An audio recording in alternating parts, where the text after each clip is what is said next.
Welcome to Fully Booked, the bookish podcast where I'll chat about all things book and reading related. Whether you're a new or a pro reader, there's something for everyone to learn. I'm here to help you on your reading journey and find that next great read that will keep you fully booked.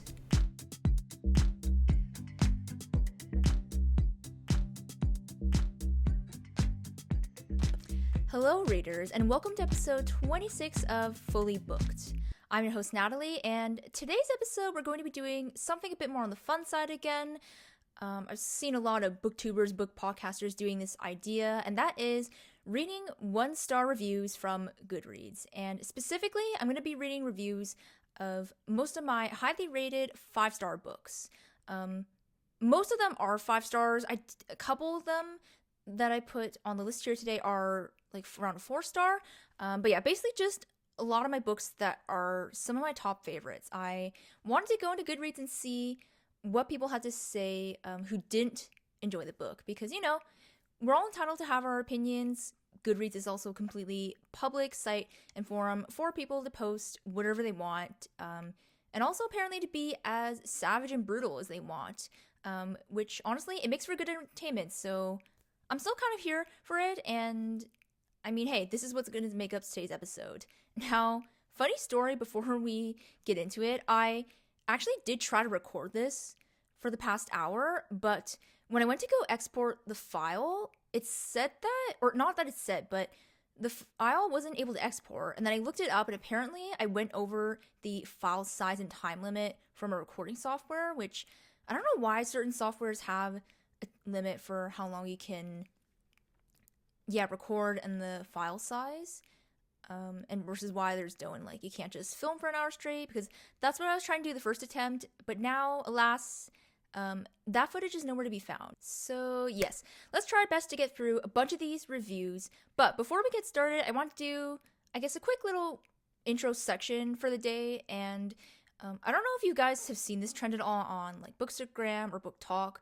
It probably started on Book Talk first, but I personally saw it on Bookstagram. And that is doing a Daub of the Day, which is drink, outfit, and book of the day. So very quickly, drink of the day for me is actually just good old H2O in my 32-ounce water bottle. I'm actually about to complete a 30 days of only drinking water challenge, which has been going well, but it's safe to say I'm super excited to be able to have coffee again this coming weekend. So yeah, drink.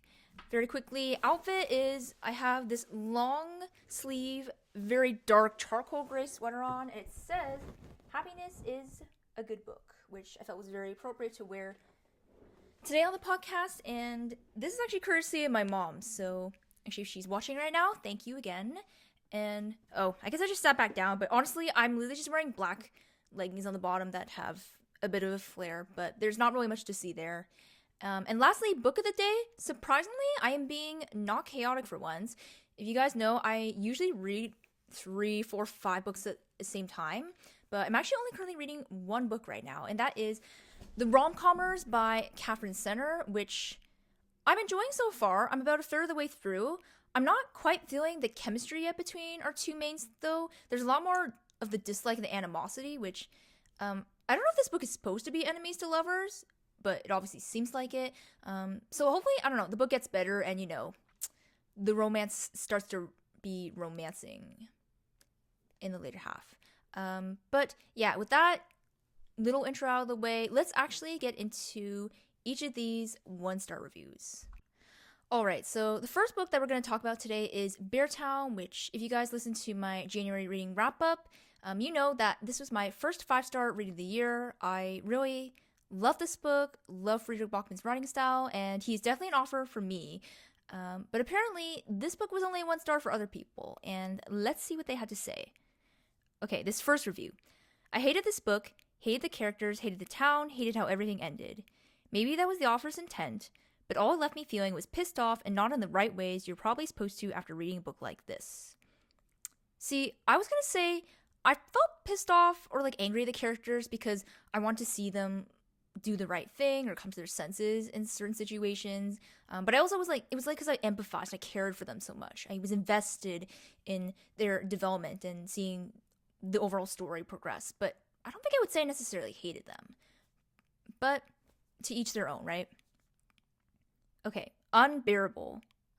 Low-key, when I read this one, I was like, was this person trying to be funny? Or was that just a coincidence? Because, unbearable, Beartown. Is it just me? Okay. 0.5 of a star for the book existing. 0.5 of a star because it made me feel something. Extremely disappointed by this book and by the author. Oh, and this one just says, never again. Which I can't say for me because I definitely have this book on my reread list already. Okay. Made me almost hate hockey. Also sick of Kira screaming in woods. Also Peter wandering around wringing his hands. Also the underdeveloped characters like Anna and Maggie Litt. Also introducing very paltry subplots like Tails and the bar owner who come together on the last page to save the town. Horribly disappointed. I have to admit, I think there were a lot of repetitive scenes of, like they said, Kira screaming, Peter wandering. So I can kind of understand that, but I don't know if I agree with the rest of this. But again, these are reviews, these are your own opinions, so. Okay, next book that I'm going to talk about is Lessons in Chemistry. If you guys have been around for a while, then you know that this was one of my 5-star reads of 2024. It was one of the few that made the cut because I'm actually very picky when it comes to my 5-star books and giving such a high acclaimed rating to a book. I don't know, I just have a lot of thoughts and opinions when I'm reading, particularly to an author's writing style. But yeah, this is one that, again, I really enjoyed. I liked the characters. There was like an overall quirkiness about this book, I would just say, that I personally enjoyed. But let's see what the rest of the critics have to say. Oh, and just a disclaimer that a lot of the reviews I read for this book were basically on women being atheists, so you're going to see that recurring theme here. Okay, apparently this book only supports women in STEM if they're atheists. I wish I could give this book 0 stars. Really? 0? You couldn't even just settle for 1 star, which is like the minimum? I don't know how it could be that bad, personally. Okay, as a woman in STEM who also loves to cook, I would punch her on sight. I don't know why just reading this one, it kind of made me laugh. It's brutally savage in the best way, and I'm kind of here for it, but I wouldn't punch her. Yikes, a terrible waste of my time. Updating my rating from 2 stars to 1. Yikes indeed. Sorry, this is the second last one. Yes, women had a hard time in STEM in the 50s and 60s, but was every man a rapist? No. Was every person of faith a lying manipulator, secretly agnostic? No. Are dogs who are smarter than most people fun characters? No. Are kids of geniuses able to read The Sound and the Fury at 5 years old? Again, no. Skip this dud. I feel like I can kind of agree with every one of those except for the dog one. Like, really? You didn't find 630, lovable and interesting? I mean, hey, let's be honest. We can't read dogs' minds in real life, so why not be able to do that in a book? But okay, I guess if you don't enjoy that, then that's that. Okay, and finally, this is the last one. If you want to read about liberal feminist women in STEM during the 1950s, read this. I mean, this one's honestly true. All right, next book up on the list is Atomic Habits, which, again, this is a 5-star book of mine. It's been quite a while since I read it, though. I want to say I read it back in 2021, or maybe it was a little more recent, but yeah, it's been at least over a year or two since I read it. So I'm going to be honest, my memory is a little bit fuzzy, but I just remember how much I took away from this book at the time, and I was able to learn. And some of you might be rolling your eyes, like, yes, everyone knows and has at least heard about Atomic Habits.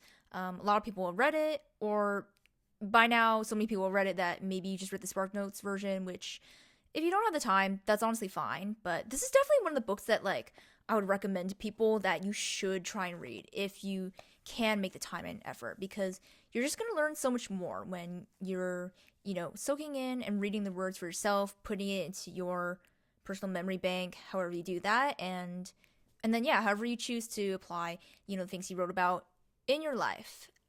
But, yeah, despite, me thinking this was such a great book and thinking there's no way there's going to be 1-star reviews of this book, there were a lot of 1-star reviews. I actually had to sift through so many just to find a couple honorable mentions to try and go for right now. So let's see what people had to say about James Clear. Okay, the author was way too braggy for a self-help book. That, and when the audiobook tells me to go to www.atomichabits.com for further information, I'm just going to move on with my life. Not gonna lie, I do vaguely remember that from the book, that he would constantly be like, oh, I'm James Clear, and you can go to my blog, you can, see my templates all on there, you can, purchase this or that from, my website and join our community. There was a lot of that in the book, but I don't know. Sometimes that doesn't bother me. Sometimes I don't even know why, but I can definitely say it'll bother other people. Okay, terrible book. Points are obvious. I thought this was going to be more about the neuroscience behind habits, but it's just another self-help book. Kind of true. This book is definitely more like practical and actionable rather than theoretical. So if you like more theoretical neuroscience, I actually would suggest that you read one of the books he recommends in Atomic Habits, which was The Power of Habit by Charles Duhigg. Personally, I could not get through that book. I barely got halfway through before I DNF'd, but this person sounds like they might enjoy it, and maybe you're one of those people too. Okay, there's nothing new here. If you can walk and chew gum at the same time, you don't need this book. I can walk and chew gum at the same time, so I don't know what that says about me. If I wanted to hear a go-getter's take on how studies of habit made him the blinding success he is, I would rejoin corporate America and have a mid-level manager take me out for a business lunch. Well, unfortunately, I don't know what the chances are of me joining or rejoining corporate America, so maybe it's a good thing I read the book. Oh, and this one is interesting. Quite honestly, an abomination with the smiley face emoji with its two hands sticking out and waving.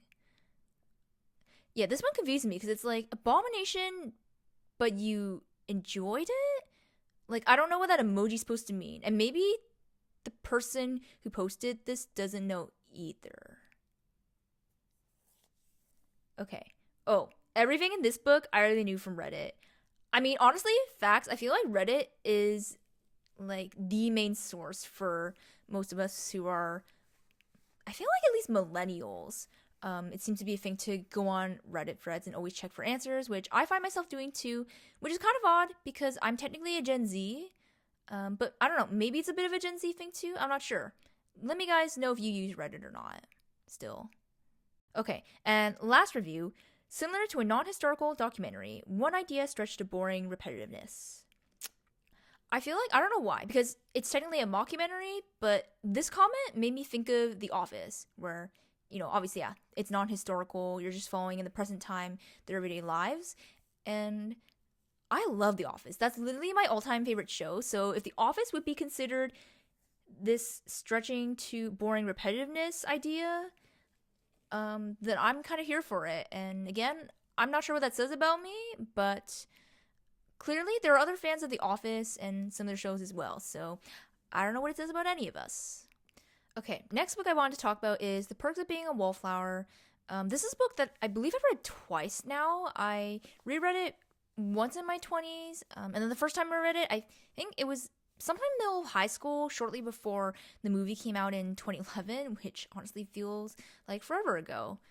But I remember, especially the first time, I would say I enjoyed this book a lot because I actually was around the age that Charlie is in the book. And if you haven't read the book, he's starting his freshman year of high school at the beginning of the story. So he'd be like 14, 15 years old, give or take.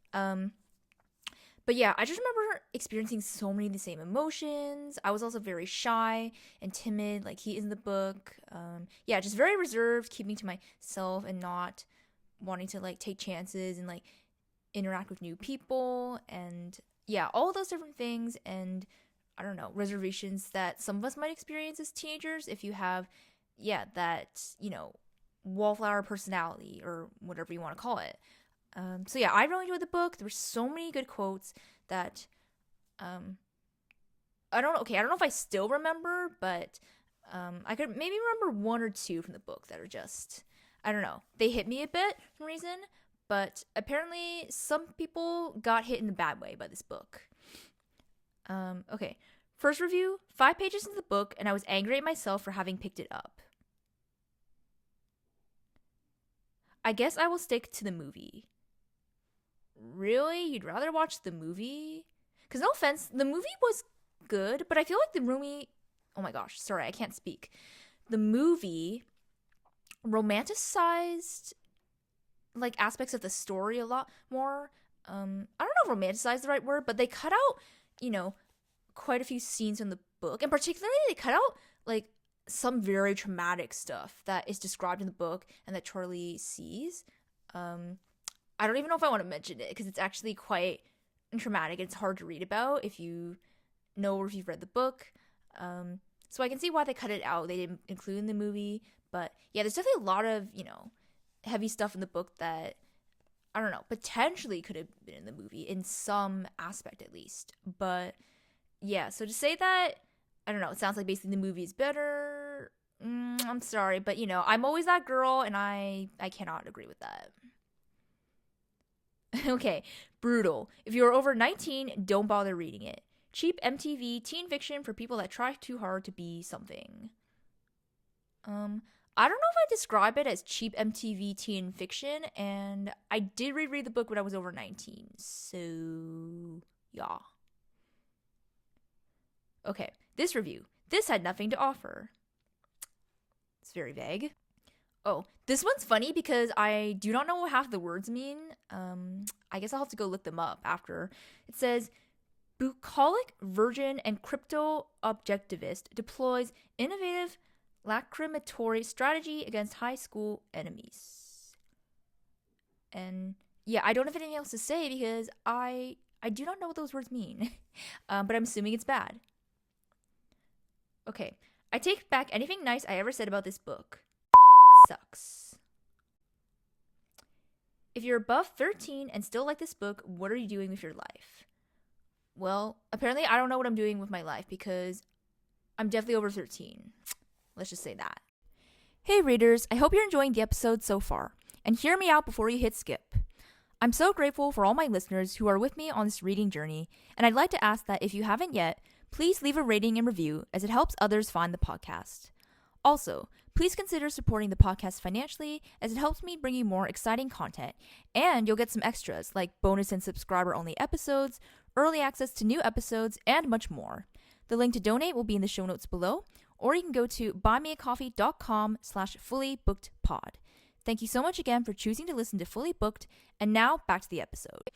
Okay, next book I'm going to talk about is Harry Potter and the Order of the Phoenix. Now, this is personally one of my favorite books in the Harry Potter series, which is probably one of my highly beloved series of all time. Still, I reread it back in late 2023 to the start of 2024, so likely I read this book back in 2023. So it has been a bit of time. My recollection is a little bit fuzzy at this point, but I can remember some like notable events and things that happened in this book, which probably says a lot because this book, she is thick. It's over 900 pages, which is pretty long for a children's book. Although I don't know if this one's considered YA fantasy because technically Harry is 15 now in this book, which means he's technically more in the young adult age. So I don't know if the genre or the target audience technically changes with this book, because I also was probably around his age closer to when by the time this book came out, or maybe a little bit younger because I was a little bit young when this series first started releasing. So yes, I feel like I did see a lot of comments about people hate how whiny and angry Harry is in this book. But I feel like that's just part of the journey and the development of his character. Because for me, this was the book where he went through the most character development. And some things are being revealed to him.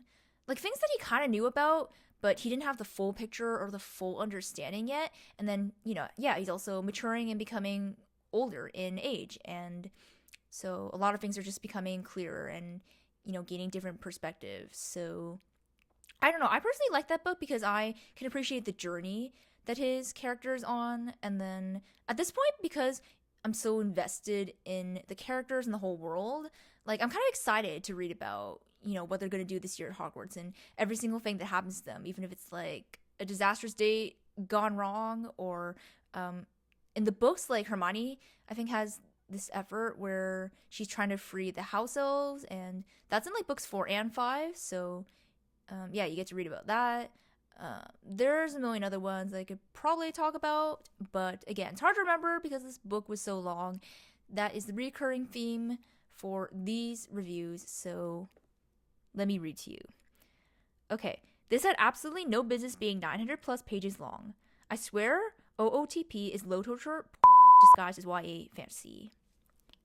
I'm probably gonna blur and bleep out that one word that I just said, but hopefully with a little bit of context or knowledge, you can probably guess what I'm saying. And I don't know what a low torture form of that would be. And I don't know if you guys know either. So, oh, this one, 2 exclamation points. Question mark? Oh, okay. A waste of time. I get it, JK Rowling. You know a lot of words and want to write a lot of pages, but my God, get on with it. This book progresses as fast as molasses down a hill. I mean, honestly, true. Like I said, this was just the main complaint, that this book is honestly just too long, and as much as I do enjoy it, I probably did feel that a bit at times. Like, I did want the story to just get on with and progress and want to find out the answers, but I feel like with a series like this, you just have to be along for the whole ride and journey and be totally in it, and I guess if you're not, then you're not, but yeah. Okay, I dread having to read the next 2 books, but I'm still quite looking forward to it. So, sounds like this person likes this series overall, just not this book. Okay, great book. But you only gave it 1 star, so I have confusion over that. Okay, and this is the last review. Last book of 2024 and my favorite of the series. Yeah, this is another confusion. Like, it's your favorite, but you only rated it 1 star. So, what did you rate the rest of the books in this series? I don't know. I need help decoding and reading people's thoughts, guys. Okay, next book that I wanted to talk about in this list is The Fault in Our Stars by John Green. Again, maybe another eye roll because a lot of you are like, oh, typical teen fiction. Every girl and their mom read that back in 2014, or I forget what year the book came out, but 2014 was the year the movie came out, which I did go and see that in the theaters.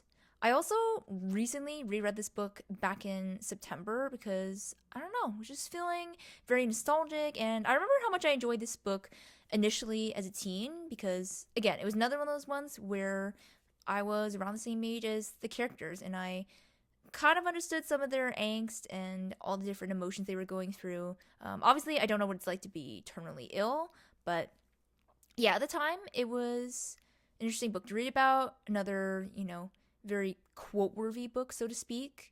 But apparently, while this book and the movie did make me cry, it did not make everyone cry.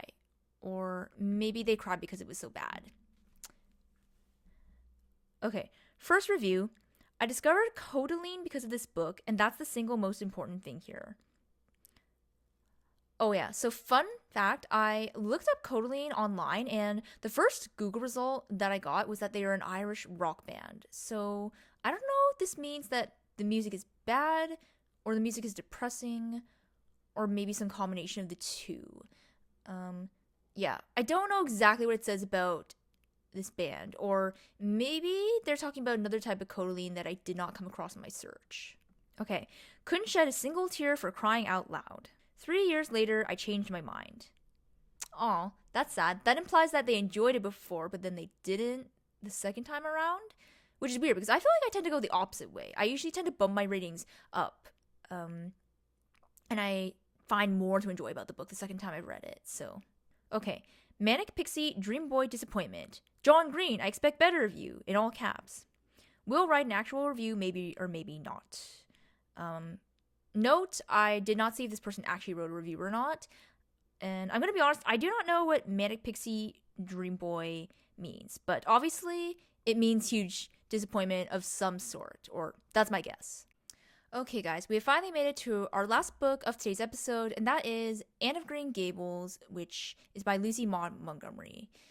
Now, this is a very, very much beloved classic of mine, as well as probably in the hearts of many Canadians, and even people abroad. A lot of people, this is a classic that they, I don't know, hold on to for some reason. And I'm not really sure why. I do know that like the author herself was Canadian, so obviously this is a cherished Canadian classic. For those of you who live in the States or internationally, or were just too young and were never, forced to read this book. Not that I was forced to read this. I actually really enjoyed this book when I read it as a child. I actually even read the whole book series, and it was also kind of a family tradition to, like, at least once a year we would watch the movie version of Anne of Green Gables. A lot of people probably know about the Anne with an E TV series that they did on CBC, if you're Canadian again. I don't know if that show is still on air or if it ended already. I think it might be done.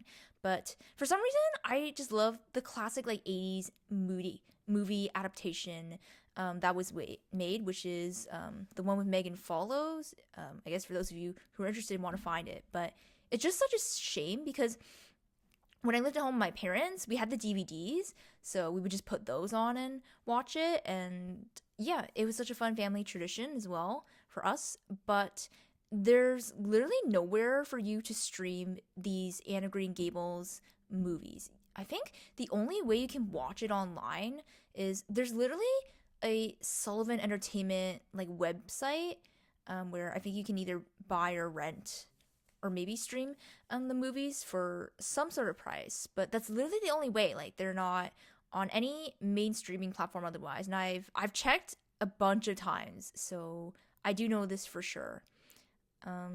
Yeah, guys should definitely go watch those movies. They're kind of funny. Like, there's a lot of like bad like editing mistakes and things in them that pop up, but I don't know, there's something about it that's like, it's charming in a way. And that's what I would also say about the book as well.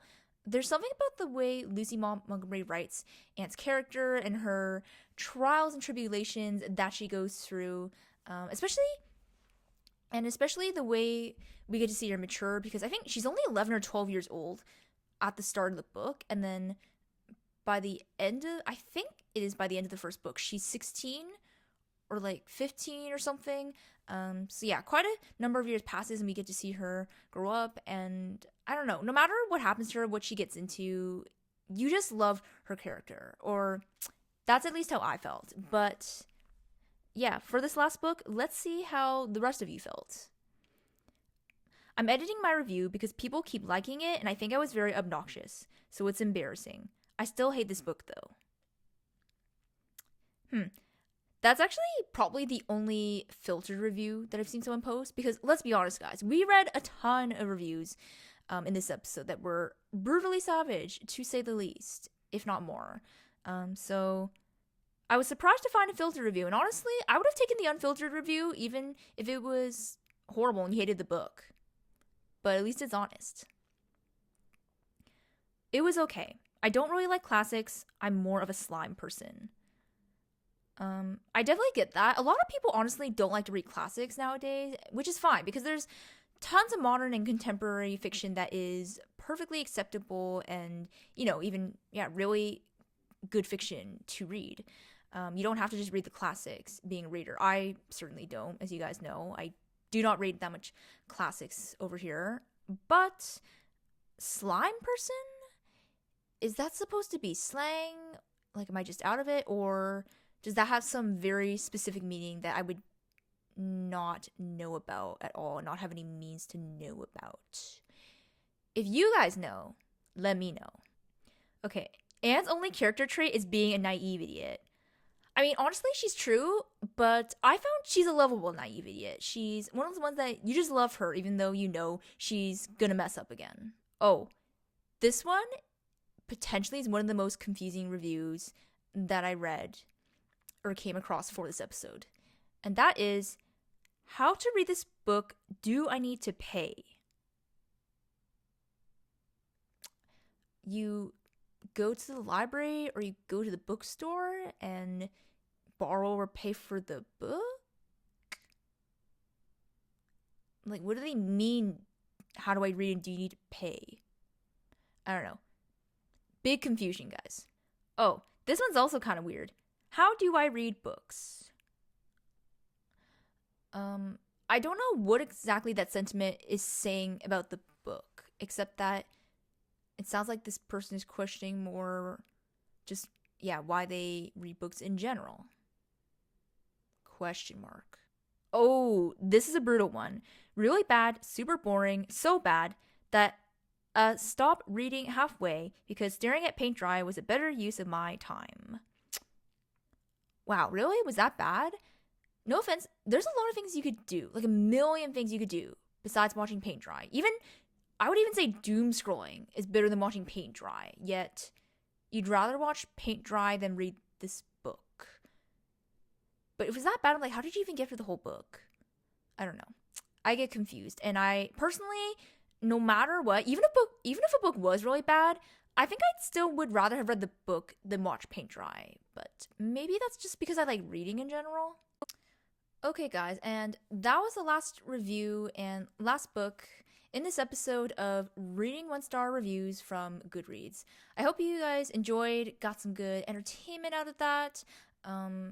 Sorry if I ended up speedrunning through some of the reviews because, I'm gonna be honest. Like I said at the beginning, this is my second time recording. I didn't want to take as long to film as I did the first time because I want to just get this done and, start editing and be able to put this episode out on time for you guys to watch and listen to. If you guys liked this type of episode, let me know and I might do a part 2 in the future because I do have other highly rated 5-star books that I could go on and talk about and most definitely find more interesting 1-star reviews to read about. I also had the opposite idea of doing a reading 5-star reviews of my lowest rated books, which is kind of hard because I don't have that many books that are rated like around 2 stars or even below, like 1 star. Most of my books, the lowest rating I have is probably 3 stars, but I could go through it because I feel like I just want to be on the other side and like I'm the one who's kind of being judgy and savage. So if you guys, I guess, want to see any of those ideas in future episodes, please feel free to let me know. Now, before I close out the episode, I just want to say thank you to all of you being here, whether you're watching or listening today.